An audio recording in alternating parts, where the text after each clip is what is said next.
Hello everyone, Argsy here. Welcome back to another episode of the Canadian Cattle Farmer here in Chilliwack, British Columbia. Now, after our last episode when we baled this field up with hay, I had a few comments coming back to say, you've left heaps out there, you should have gone around, windrowed it up better and got it all picked up. Now, I didn't really want to go to the effort, but we have gone and leased ourselves an oxbow merger. This is more out of curiosity. I know I commented on it at the same time, that there did seem to be a lot out here. Now, I've been around. Once it's all rowed up into a few single rows, there isn't actually, or doesn't feel like there's quite as much as there might have been. So we've got the baler hooked up. We are going to go and see exactly how much we end up with. It was just a little bit of an experiment. If we get a couple of extra bales out of it, that'll be a bit of a bonus, but that is what we're going to do first here before the end of the day. Main task today though, we are going to go and get some slurry spread. We've got quite a few fields that are showing up with a really big need for some nitrogen. So we're going to go and jump into the spreader, get the big spreader out, the Gil. I never actually tried to pronounce that name properly. Get that spreader out and see how much we end up with. But first things first, let's shoot around these rows, see how much hay we end up with and how many extra bales. So we're just on 76%, we're almost a full bale in there. We'll keep that in mind and see what we end up with. That's the first chunk there. Anyhow, we'll get this done and we'll give you a grand tally. Well, there we go. Was it worth it? I'd argue no. We ended up with 3 full bales. There's one dropped out. I think we've got 2 here in the baler, plus 821 litres. But bear in mind, we did start off with 6,000 litres already in the baler, so we effectively made 2.5 bales, if that. So yeah, really not worth the effort of going around with that windrower, the cost of the windrower and everything like that to get 2.5 bales. I'm going to drive through here, we'll drop this off into the fill point, and then we only have to race out and pick up the one that's out there. There was a little bit more I didn't quite get perfectly, but look, for the purpose of the experiment, wasn't quite as much as I thought there might have been. I thought there might have been 3, maybe 4 bales out there. Time to go and park everything up. We'll sleep through the night, and we'll be back out bright and early in the morning, hook up to the slurry spreaders, and we've got a lot of ground to cover. All the field over the road, all of our grass fields, as well as the wheat field down the back, so lots to do, and not too much time to do it, so we'll go and have a good sleep and get into it in the morning. Good morning everyone, welcome back. We are in the John Deere. We're heading over to get hooked up to the slurry pump. We've already got the New Holland already backed up to the spreader, ready to go, so we're going to get straight into this. Like I said yesterday, we have got a lot of slurry to spread. There's not actually that much left in the pit here, about 200,000 litres I think from memory, and we've got quite a lot over in the chamber and under the cow barn, so we will get over and get some of that. First things first, get ourselves backed up here and hooked back up to the pump. We're in a good enough spot there. Here we go.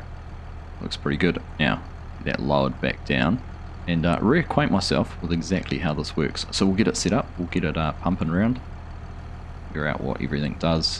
Here we go. That's that boom there. Lower that down, swing it right around position. I don't think the slurry spreader is quite in the right spot at the moment to unload into, but if we get that around far enough, down a little bit further, go. And I think we're just about ready to go. I don't know if we have to turn that on, can't remember exactly. Right, let's go and hop in the spreader, see if we can get some slurry put in there. But like I said, only a couple of 100,000 litres in here, 228,000. But if we go over and have a look over here at the refill point from the cow pasture, cow barn, it is over 1 million litres in here, so should be good to go and cover a decent chunk of the farm. Show us there, get a bit closer, there it is, 1,050,000 litres, so ample, keep us busy. Cows are going well, they're still producing a lot of milk, $63,000 in this morning, so they are all happy. We're still having to buy feed in for them, of course, without having the maize silage. We're not yet able to make our own, even with all those supplies. I could look into some different mixtures. I do know there are some other options, but I did want to stick with what we were doing, so we'll figure that out, but we're okay. Money-wise, we can afford to buy in some, and that'll help us get through winter just a little bit easier. Of course, part of the plan would be to buy some more beef once we get our feed, so lots and lots to think about. So, in the New Holland, let's get ourselves backed here in underneath that auger, and see if we can get some slurry put into it. There we go, we are filling. See it going into the back of the slurry spreader. So everything is all up and going, engine's working overtime. Pumps it out. Look up there, that smokestack. Line all the good stuff out. There we can see that is filling, so we should be able to hop back down in here into the New Holland. There we are, almost 87, 88% full. So we'll go and start spreading this in just a second. Now before we do go, look at all that red. So we're going to go and focus our attention on the big fields on this side of the yard and get over the road as well into field 135, get some slurry spread on that, and that should give everything a good boost. We've also got the grass fields down there, 150 through to 153 to do. Clover down the bottom, 203 could use some as well, but we'll see how we go. Getting some spread here in these other fields first. So we'll go make a start and get into it. So we'll get things unfolded here on the edge of the field and we will get going. Beauty of this now, without any crop down there in the end, we can actually make this one big long pass all the way down. We'll run over both fields and get them all done in one go. There we go, we are up and moving. Of course we should be applying automatic slurry rate there for grass. Just looking up the top there, we've got the slurry application rate going on for the silty clay at 150 cubic meters a hectare, so we'll see how that goes. That should be a good boost for it regardless. Now let's try and set our GPS up here. Our nice straight lines going all the way down there into the wheat field, and we'll be up and moving. We go, turn that on, just double check our lines, our width's all set, and we've pretty much nailed it right there on the edge of the field first time. There we go, great setup. I've really enjoyed using this slurry spreader. It's been a great addition for us, and I do love the way it's been textured and where the spills and the everything else goes with it. The mud flicking up on the back from the tractor tyres, everything just looks fantastic. So as we go across here, we'll see what happens as it gets into this part of the field. I'm going to adjust just there for being on a different soil type. So yeah, all working as expected. So I guess there's nothing more to do. We are just going to jump straight into this. We have got a lot of ground to cover, a lot of slurry to spread. So sit back, relax, enjoy. We'll jump into a time lapse and we'll catch up with you as we made a bit more progress.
this field is taking us a good chunk of time to do. We're certainly over the bigger parts of it, getting across the side of the field. In fact, we'll probably get that bit done in maybe 2 more loads.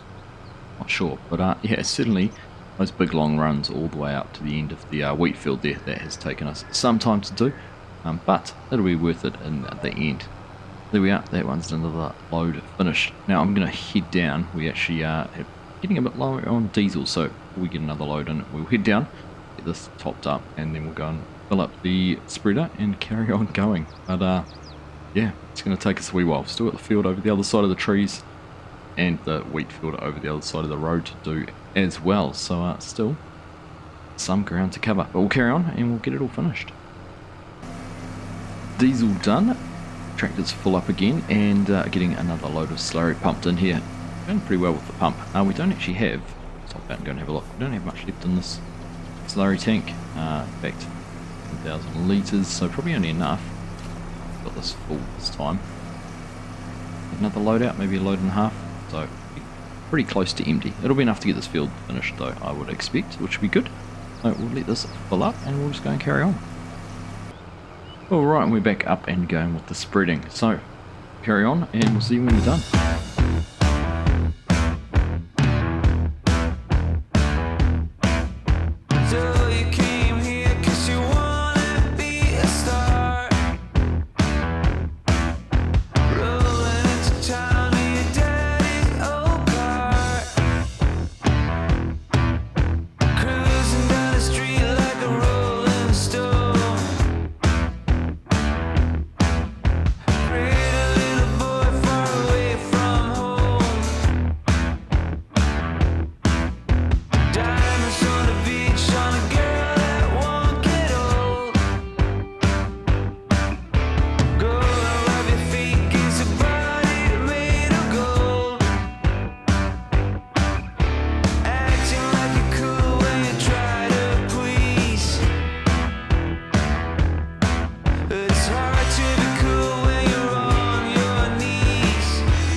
taken us a wee while, but we are finally on running down the last pass here. Over in the wheat field, we got the other grass field by the railway tracks all done, and we've gone the whole way across this field. Actually, I think we've only done 3 loads into here. It didn't actually take too much to fill up at all. It's not using it up too quickly. I mean, we're only applying a certain amount. It's only getting it to a base level where when we plant into this, it won't take quite as much nitrogen to boost it when it's being seeded. So it is what it is.